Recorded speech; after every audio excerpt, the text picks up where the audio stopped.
We're trying something different here. While our next panelists are getting mic'd up, this is going to be the CISO Fantasy League Draft, and this is how the structure is going to work.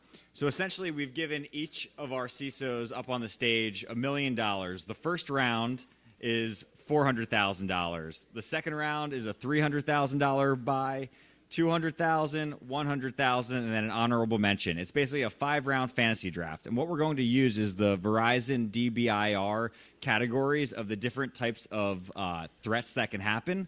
And each CISO will be tasked with selecting in this order which threats are most relevant to this industry. So you'll see that we'll have 2 people representing the financial sector, 1 from the healthcare sector, and 1 from the telecom media sector.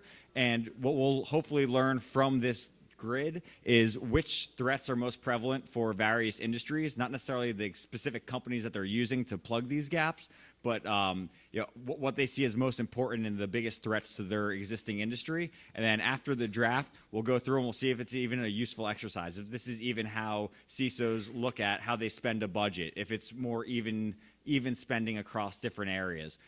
So once they're mic'd up, I welcome them all to come on down to the stage. And please welcome our CISO Fantasy League panel.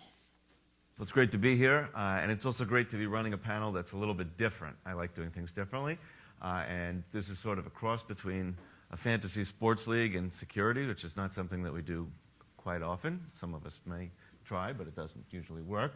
But today we're going to do that because we really, when you can extrapolate from where people would spend their money into where people might want to be investing. So I think this is a very valuable discussion. Of course, in the real world, we have to mitigate many, many kinds of risks. But we're going to start with draft round number 1, which is, I think, we said a $400,000 investment. If somebody handed you $400,000 and you're the CISO, what area would you likely primarily focus on with that money? And I'll turn it over. And then, of course, the second part of each question is going to be why. So it's not just a random pick. So maybe we should introduce, quick introduction, 1-minute introduction, and then answer the $400,000 question. Great. I'm Jeff Brown. I'm from BNY Mellon, and I run on the investment management side of the house, but we are a large custodial bank. Should we go right into the questions then? Go ahead. Okay, so for us, because a lot of what we do, and I'm going to genericize a lot of my answers today, so this isn't specifically what we would do at the bank, but for a large custodial bank like this, my answer would be actually denial of service. We tend to be kind of the plumbing of Wall Street, so anything that happens to us can take down multiple institutions. So that would actually be the very first place I would start. All right. My name is Myrna Soto. Recently joined ForgePoint Capital as an investment partner, so I'm cheating a little bit up here on stage. Used to be the former Global Chief Information Security Officer for Comcast, so I spent a lot. I'll just leave it at that. So for if I only had $1 million and I'm spending $400 right now, I would say I would focus on insider threats and insider misuse. Huge opportunity. There's a number, and I'll speak in, like you, in generic terms. There is a plethora of hacktivism communities that spend a considerable amount of time trying to get employed by certain companies with the sole purpose of espionage and other issues. Hi, I'm Rich Baich. I'm Executive Vice President, Chief Information Security Officer at Wells Fargo. And in this particular list, I would also go with insider misuse. Misuse, though, being categorized as unintentional risk, meaning team members, employees that are doing things unintentionally. And then obviously on the other side of the house, those individuals that may be looking to potentially do harm. Insider threat, though, however, since we're a room full of startups, a term that's used very, very inappropriately. So the whole definition of what an insider is needs to be, found out before you look to market your product there. So just a little bit of marketing flair there for you. Just be careful of jumping on board certain terms because it can put you down in a pigeonhole that you may not want to get to because you may want your product to be more holistic. Great point. And I didn't introduce myself. I'm Joseph Steinberg. Today I spend most of my time as an advisor to younger cybersecurity and other emerging technology companies, emerging technology today being AI and blockchain primarily. I also write a column, which is what I spend the other portion of my time on, and have a couple product companies I'm involved with as well. I did serve as a CISO in the past, and I would go with that human risk insider threat. Insiders are always a bigger problem than outsiders. They know what data you have. They can make a small mistake that leads to big consequences. And as technology gets better and better, you know, we're on firewall version 30, 40, 50, whatever we're at now. We're on Human Brain 1.0. And Human Brain 1.0 hasn't really changed in tens of thousands of years, and it's the same mistakes that were made in the past, just made in a technology venue, which obviously leads to much more serious consequences. So that's where I would start. So round two in the draft pick here was the $300,000 round. So round two, we'll start with that $300,000 draft. So you've already invested the $400,000. So you've dealt with the issue that you've already mentioned to the group. What's your second priority with the next set of money? And feel free to go into detail. Great. So I would actually pick insider misuse as the second one. I'll take insider misuse for $300,000, please. Daily double. So, look, part of this is knowing your business and knowing what the threats are to your business. So as an example, a large custodial bank is not going to be all that worried about ATM skimmers. We don't have ATMs. That's just not ever going to hit our radar. Insider misuse, when I look at that threat, that's getting really scary. So, I mean, we've seen real examples where, rather than trying to get you to click on a phishing email, we will actually, just people will pay you, right? So they could say like, hey, if you can help us, with Swift codes internally, we'll just give you $100,000 to help us out. We're going to take millions and you'll get your piece of that. That's a scary, scary threat. So that is definitely something that we would worry about. So that's intentional. Intentional insider misuse, yeah. I would say for my next, how much? $300,000 round, I would invest in cyber espionage. When I mention insider threats, there is a very strong tie into the espionage piece, so I'm double dipping a little bit. But it's amazing, in my previous experience, company not to be named, it was amazing to see the amount or the increase in attractiveness that our infrastructure and our data elements had around the time that we were about to kind of close a quarter or make a particular announcement. If we had an M&A deal in the works, our security team would kind of lever up their game because there was an increase in the potential to have folks interested in that information. Phishing attacks and other things would increase at that time. Cyber espionage is a real issue, probably more so for larger publicly traded companies, but definitely an area that I would easily spend $300,000 in. Fighting cyber espionage. Fighting it. Trying to get tools and technologies and increasing my level of, I'm going to use that dirty word, intelligence around what is happening in our environment that may be directly related to cyber espionage. For my $300, I will go with web. 300,000. 300,000. 300,000. 300,000? Yeah. Did I say million? You said 100. Oh. 300,000 would be web attacks, primarily because the adversary today, it's kind of one of the vectors it's choosing. I like to apply a risk formula when I'm looking at things. That's vulnerability times threat times asset value times probability of occurrence, and the probability of occurrence of the adversary using the web sphere to deliver these days is much higher than it has been in the past, and we're predicting it to increase. So therefore, that's why I would spend the money there. So I'll just say I've done my CSO stuff on the tech side in tech companies, and I would go with the intelligence for the simple reason it really goes back to the ancient times with Sun Tzu. You got to know your enemy, and knowing what's going on and how people are likely to attack you and what they're looking at can really help with every other decision that you're making in terms of defending. So that's where I would go.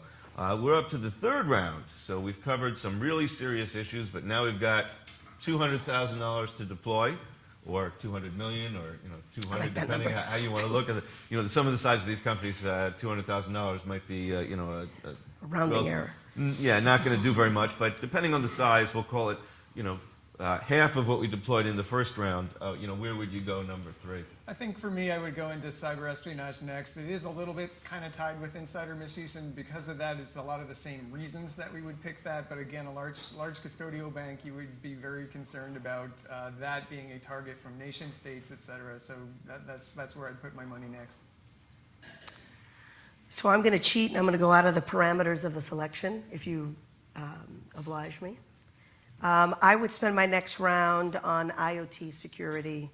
Having come from recently working for one of the largest ISPs in North America and understanding the connectivity in the home and the future of IoT, I believe that the security landscape around that has a lot to be desired, and there's several opportunities to increase risk posture in that space. There's also not only an enterprise component to that, but of course a consumerization opportunity for those companies that do have a consumer revenue stream. Well, it didn't take you long to shed your skin from being a CISO to a VC. Just saying. The rules were we had to pick from these Sorry. categories. Well, I'm out of categories. No Cyber payments. changes so fast. While we were up here, the categories changed. I'm going to go with cyberware, crimeware. Again, these categories being different. So, when we talk about cyber espionage, I put it into a different category. I put that into the Asia Pacific arena as far as the threat. And then obviously cybercrime, I put into Eastern Europe. And then of course you have nation state, which is kind of anybody. So just so you can understand where my decisioning is coming from. So crimeware, I will extend that out to be, I believe that means the monitoring and the understanding of the underground, the monitoring and the understanding of how transactions are being carried out by cyber criminals, the understanding of who these actual cyber criminals are and attribution and the disruption of those networks. And then, of course, from a crimeware perspective, obviously having the appropriate controls to mitigate the risks that are associated with all those tools that cyber criminals look to utilize. See, I can still make it work in the framework. Color outside the lines. I would go with the data also. In the end, that's often what we're actually trying to protect. That's the element. And with IoT, I just assume if it's a large enough organization, there's IoT vulnerabilities out there because there's just so many problems that are out there because devices came out without security and that. So I'm just segregating all that. But it's kind of interesting because one of the things that's changed about the CISO's role is that things that were never under the purview of the security department now have to be. And I gave a talk recently, and I asked people how many of the CISOs in the room are responsible for which coffee maker gets put into the break room. And that sounds strange and weird and ridiculous, but if somebody goes out and buys a connected coffee maker and someone forgot to turn off the Ethernet jacks in the break room, which I've seen happen too, and plugs it in, you now have an unknown device going on to a network. Who knows which network?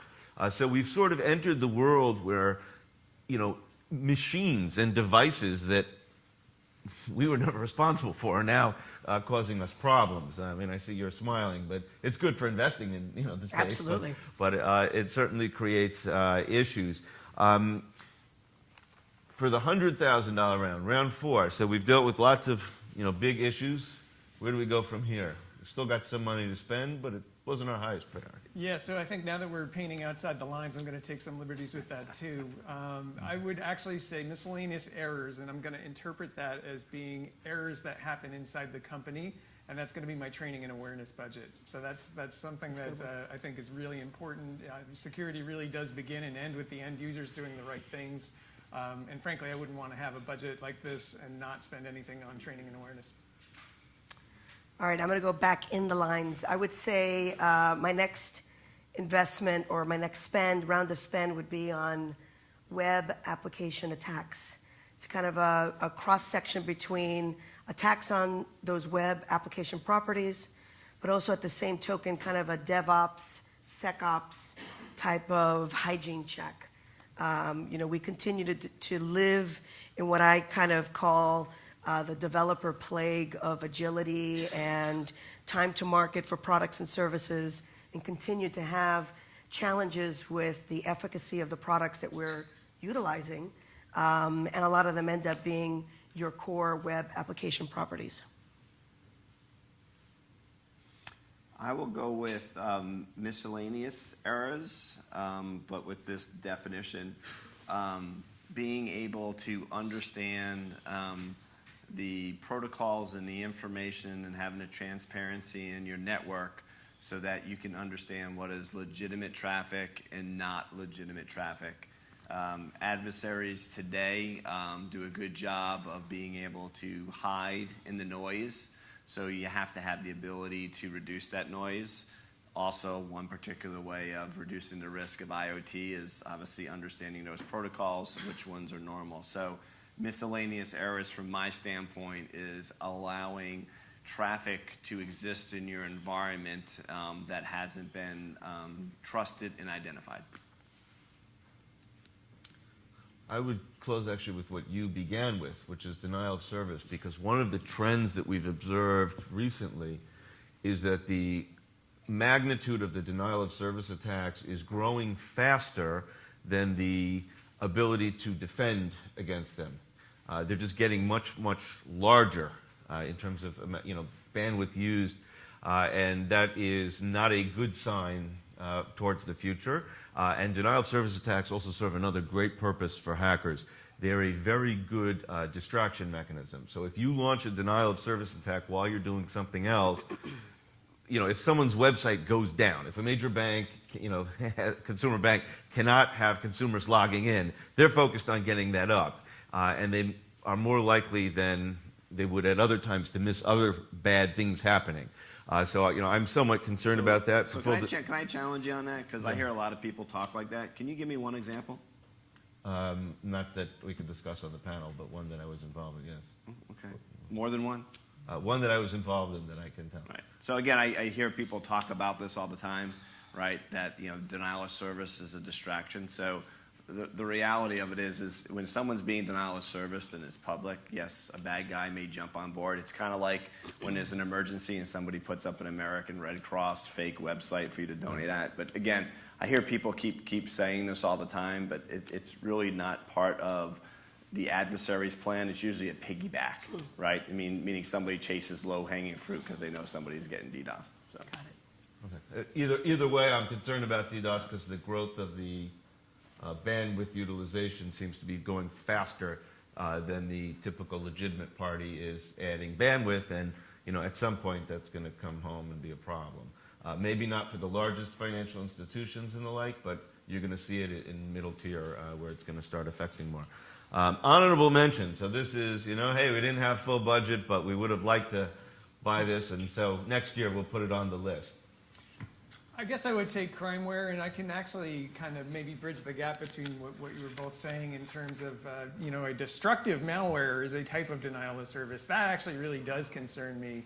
As we kind of start thinking more and more about, what would happen if somebody's not only just taking your data, but actually causing the company harm, like actually trying to take you out. That obviously is a very, very big challenge and something that I can kind of bleed into both the denial of service and the crimeware honorable mention category. So I have money for it either way. I would piggyback threat modeling, but I would add a spin to it to say that it's more about simulating potential threats and being able to do more than just a red team type of test exercise. More of what we would call internally a purple team test, where you're actually testing red team capabilities for entry and or exposure, but also testing the efficacy of your mechanisms and your efficacy of your detection capabilities. If there's any startups out there doing that, please see me. And I will go outside the range and say a cyber range.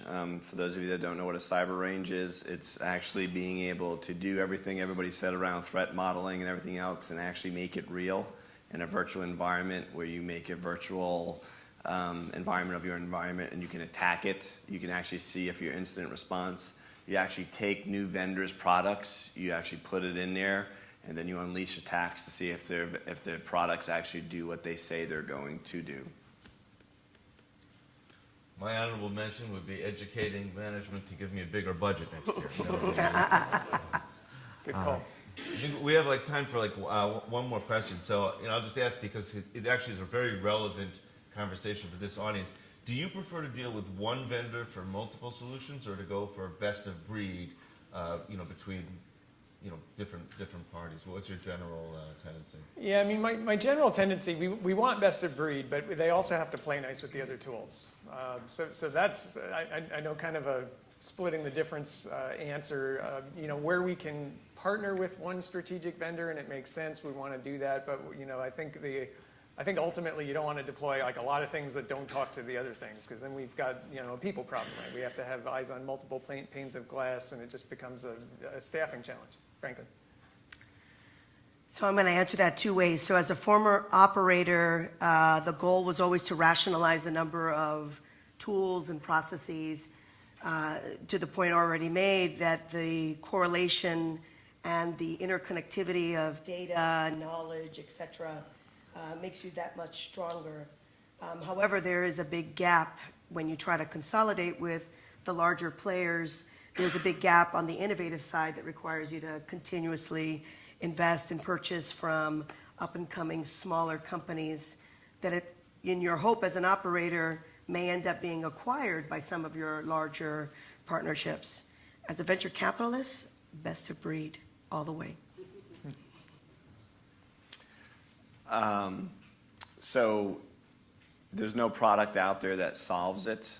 So we want products to be able to API with other things.